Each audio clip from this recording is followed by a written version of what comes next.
The letter is from DFAS, and it tells Sergeant Alvarez he owes the Army $8,000. He never took a cent that wasn't already his.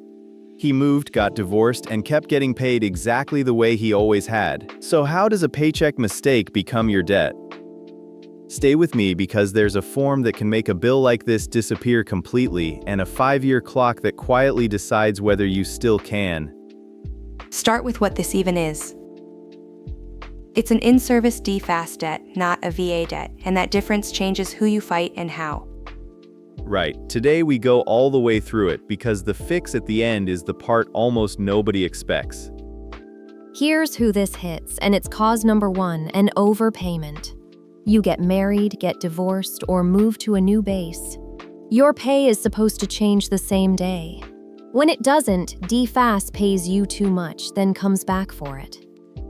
Think of it like a direct deposit that forgot to stop. Cause number 2 is an erroneous payment, a straight glitch, a bonus that paid twice, or a special pay that kept hitting after you rotated out of the job.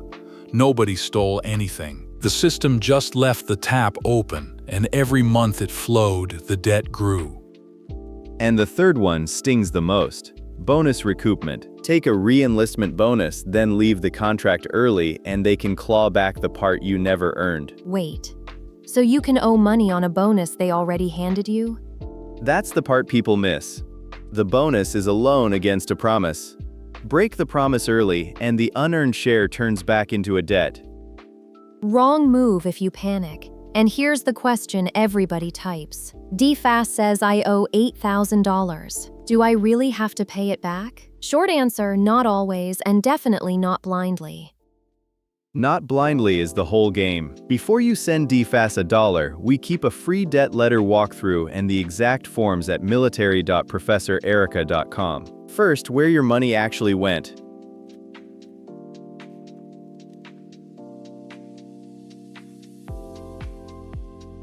The letter isn't the scary part. What DFAS does the day after is. Think of it like a direct deposit running in reverse. DFAS doesn't mail you a payment plan and wait for a check.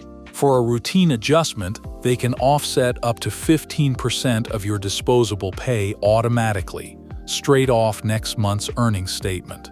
But when the overpayment was your fault, the rules let them take a lot more. Up to 2/3 of your disposable pay every month until the debt is gone. That's the 2/3 bite, and most people meet it the same week they meet the letter. 2/3 if it's your fault, 15% if it's routine. Either way, it's automatic. Wait, 2/3 of my check and nobody needs my signature first? Run the clock like a parking ticket. The debt is the ticket. The 30-day silence is the grace period. The interest is the late fee that starts on day 30.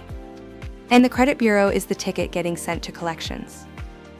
Same as a gym membership you forgot to cancel. The charge doesn't pause just because you stopped looking at it. Okay, but what's the late fee when you're actually fighting the ticket? And that's where it stops being a parking ticket. A DFAS debt comes out of your paycheck automatically. There's no envelope sitting on the counter for you to ignore. Put plainly, you don't get a bill to sit on. The money leaves next month's pay unless you act first. That settles the timing. This isn't a threat, it's a schedule. The notice hits your statement, interest starts running at 30 days, and around 60 days it lands on your credit report. At 121 days, a 6% penalty stacks on the whole balance. Ignore it long enough and the Treasury takes over the collection. That's the Debt Collection Improvement Act, not DFAS improvising. Here's who this wrecks. The person who assumed a government paycheck couldn't be wrong. Leo, that's the fight worth having first, whether you owe it at all. Before we keep going, one small favor that actually moves the needle. If this is landing for you, tap like, then subscribe and turn on the bell so you do not miss the rest. 2 taps, completely free, and it pushes this in front of more people who need it.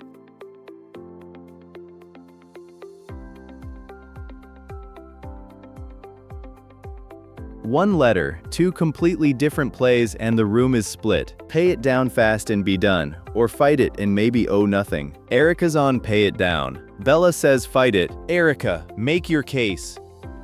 Look, the debt doesn't care that it's unfair. Every month you argue, interest runs, and your credit takes the hit. Set up the installment plan, get the paycheck bite down to something livable, get back to your career. Certainty beats a maybe.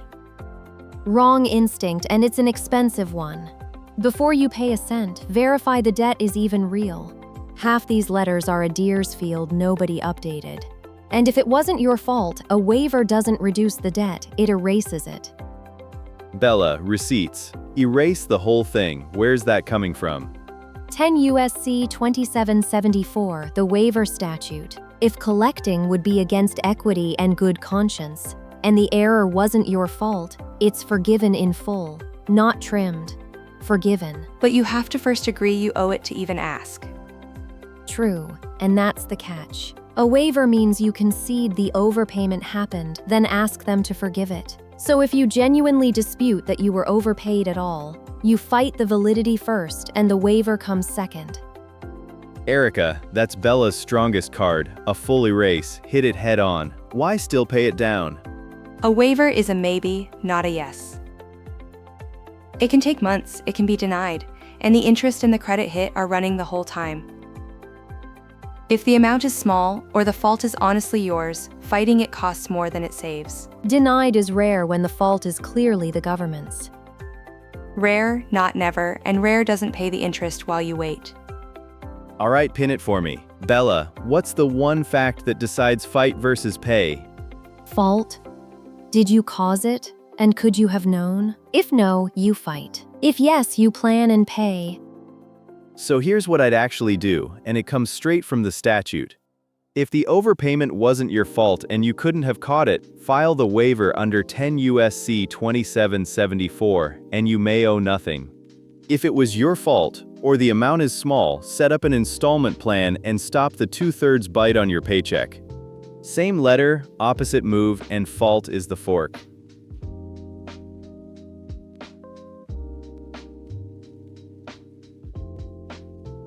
Careful, because most people skip all three. You've got 3 moves before a single dollar ever leaves your account. Move 1. Verify it. Log into My Pay and pull your earnings statement history line by line. Half these debts are a phantom, a dependent still on the books after a divorce, a special pay that already ended. If the number's wrong, you dispute the amount, you don't beg forgiveness for it.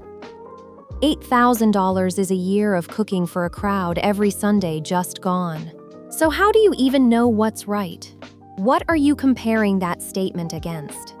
Your orders and your Deers record. If Deers says single, and your statement paid the with dependents housing rate for over a year, there's Alvarez's $8,000 and there's his proof. Move 2. If it is real and you can't pay it in one shot, do not let them take 2/3. Ask for an installment plan. The rules let DFAS accept regular payments instead of gutting your check. And here's the move I promised you up top, the one that can erase it. Move 3, the waiver. You file a DD Form 2789, the waiver and remission of indebtedness application. But there's a catch that sounds like a joke. To ask them to forgive the debt, you first have to sign that you agree you owe it. So I confess to the overpayment, then politely ask them to pretend it never happened. That's the form. Agreeing the money landed isn't admitting you were careless, it's just the door you walk through to get it waived. You file it through your finance office, and it lands at DFAS in Indianapolis, where the waiver and remission calls actually get made. And here's the clock I warned you about. The waiver has a 5-year window. File more than 5 years after the error is discovered, and the door closes for good. Careful, one more door before we move on. The chat just pushed up the exact question I was dodging. What if it really was my fault? Am I just stuck?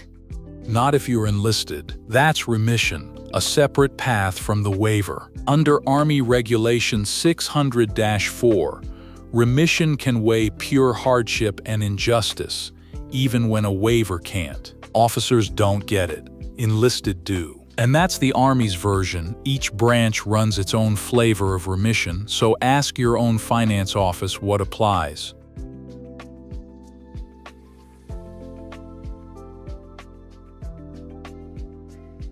Here's the number that should scare you into moving.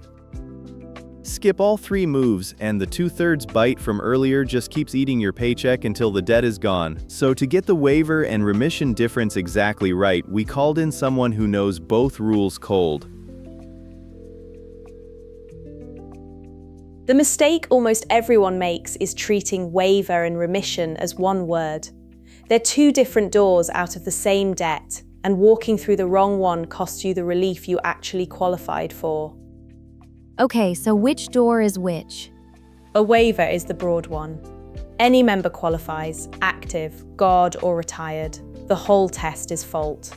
If the overpayment wasn't your fault, and collecting it would be against equity and good conscience, the government waives it. That statute does not care about your bank balance.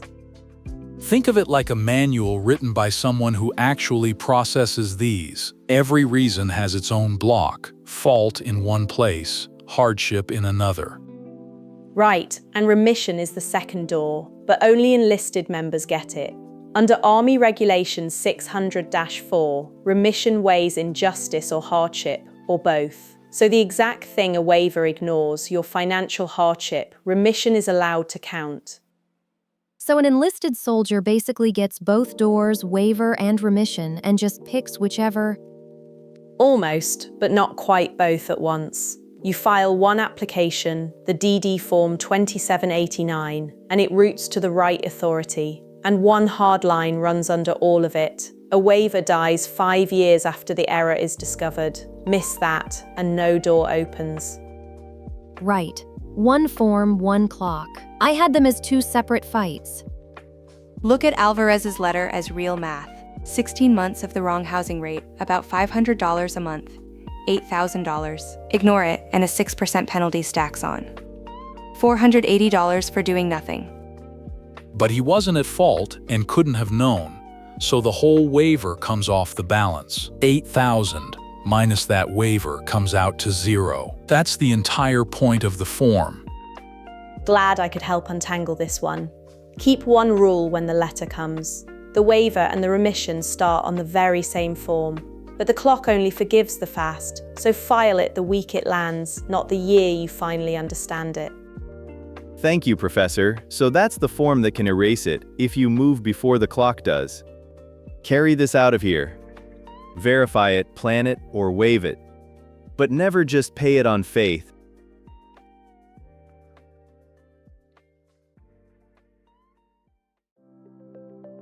Before I run it back, take 1 second. What's the single move that matters most for your letter? Here's the whole thing. A DFAS debt is the military asking for money back, and you've got 3 moves before you pay a cent. Verify it, plan it, or waive it. Here's your win tonight. Pull up your earnings statement and read the deductions line. The debt you catch this month is the 2/3 bite you never feel next month. Next time, the flip side, the LES itself and the one line on it that quietly triggers half of these debts before DFAS ever mails a letter. The thing I can't unhear, a waiver forgives the whole balance, not a slice of it. Whole thing 0 gone. If this saved you from paying a debt you might not even owe, hit like and subscribe. We keep the military money stuff current every single year, and I'll leave you with the one only you can answer. Have you ever opened a paycheck, found a number you couldn't explain, and did you actually chase it down? Tell us below. That's the debt letter, start to finish. The one move that saves you, verify it before you pay it. Thanks for watching and signing off. Leo, you made the material do what it is supposed to do, stick. 9 out of 10. This is Professor Erica, thanks for watching and signing off.